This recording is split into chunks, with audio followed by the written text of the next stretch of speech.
Bonjour, j'aimerais vous parler d'un sujet qui me tient à cœur, c'est par rapport à l'euthanasie. Donc pourquoi, refuser de laisser la mort venir? Donc je connais la loi Léonetti car, ma mère est tombée malade. Elle a développé, les symptômes, de la maladie de Charcot, donc la sclérose latérale amyotrophique en 2011 et le diagnostic a été posé en 2012. C'est une maladie, qui paralyse progressivement, le corps et le visage, parce que ça paralyse les muscles et ça paralyse aussi, la phonétition, donc la production de son, la parole et la déglutition, donc le fait d'avaler, de manger, sa salive, les boissons, la nourriture et ma mère est décédée, entourée de sa famille, puis son infirmière était aussi pas mal présente, ça a pris plusieurs jours. Donc je pense que c'est vraiment le temps qu'il fallait. Pour elle, pour nous, pour mon jeune frère, pour qu'il puisse revenir et qu'il soit présent. Parce que c'est dur. La mort, c'est pas quelque chose d'instantané. Enfin, je pense que le fait de faire un peu durer les choses, ça permet de mieux l'accepter, de plus facilement entrer dans le deuil. Enfin, je pense pas que c'est vraiment quelque chose qui a besoin d'être rapide. En plus, on nous compare beaucoup avec la Suisse parce que la Suisse, ils ont un marché avec l'euthanasie, hein. Voilà, il y a un prix, puis les gens payent et puis ils meurent. OK. Ouais, enfin, sauf que la Suisse, c'est pas la France. Là-bas, déjà les vieux, ils ont énormément de pouvoir. Les votations, souvent à chaque fois que Genève, qui est un canton assez jeune, propose une idée, les cantons un peu plus où la population est plus âgée, les rechignent, hein, ça a été le cas pour la semaine supplémentaire de congés payés, bon des fois ils ont pas toujours de bonnes idées à Genève, hein, l'ouverture des magasins le dimanche, sachant qu'il me semble que les magasins ferment à 17 h en Suisse, a été refusée. Justement grâce à ces personnes âgées, qui sont, très actives, au niveau, de leur droit de vote, pour tous ces référendums et je pense, d'après ça, qu'ils se sentent inclus dans la société, enfin qu'ils le sont. Ce qui n'est pas le cas en France où on parle d'un sens, caché. Donc ça, c'est Daniel Gaxi. Il me semble pas il a travaillé sur les personnes âgées, mais il y a une autre sociologue qui a parlé, qui a vu le taux d'abstention des personnes âgées et qui est assez fort.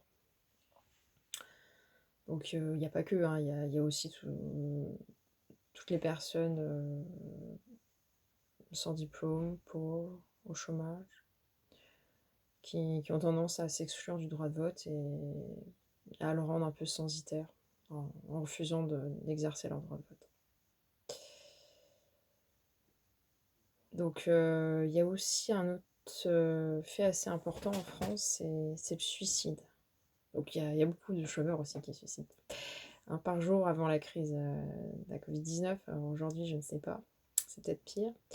Mais pour les personnes âgées aussi, il y a beaucoup de personnes âgées qui se suicident parce que, elles ne voient plus l'intérêt de vivre. Pas parce qu'elles sont âgées, hein, souvent parce qu'elles n'ont plus rien d'autre à faire quand elles se retrouvent en retraite. Elles se sentent plus utiles.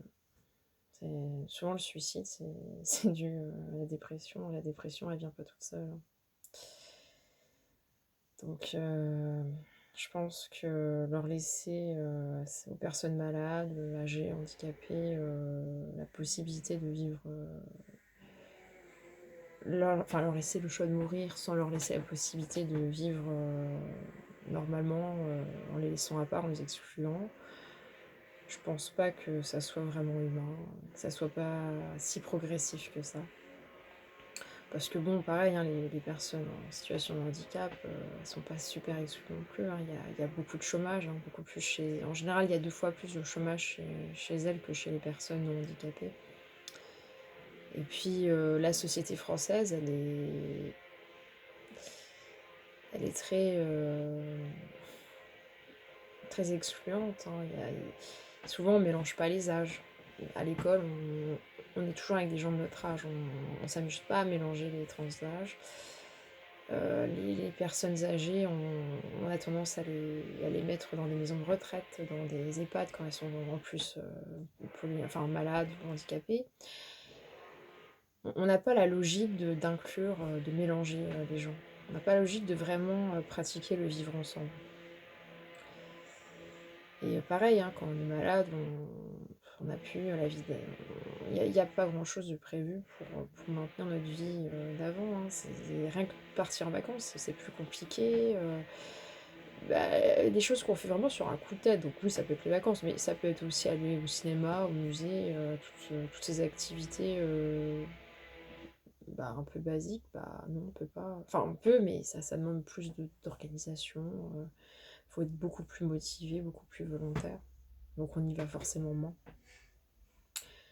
Et puis, voilà, c'est des vies très compliquées. Et les personnes souhaitent, qui pourraient bénéficier de l'euthanasie.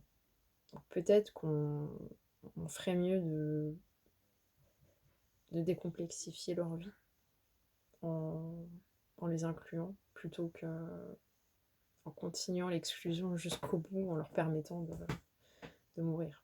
Parce que pour moi, c'est ça le message envoyé, c'est vous servez à rien, on s'est jamais vraiment soucié de vous, donc on va aller jusqu'au bout. On va vous laisser mourir en paix. Choisir la date. Enfin, c'est cynique. C'est pas progressiste, c'est pas du tout humaniste. C'est vraiment cynique et pas incluant, excluant. Donc voilà. C'était une réflexion sur le fait que refuser de laisser sa mort venir, c'est pas forcément si humain, au contraire. Puis après, c'est aussi la vision de la mort. Je pense pas que c'est quelque chose qui doit être instantané. La vie, elle prend pas mal de temps à venir. Un humain, c'est 9 mois. Hein.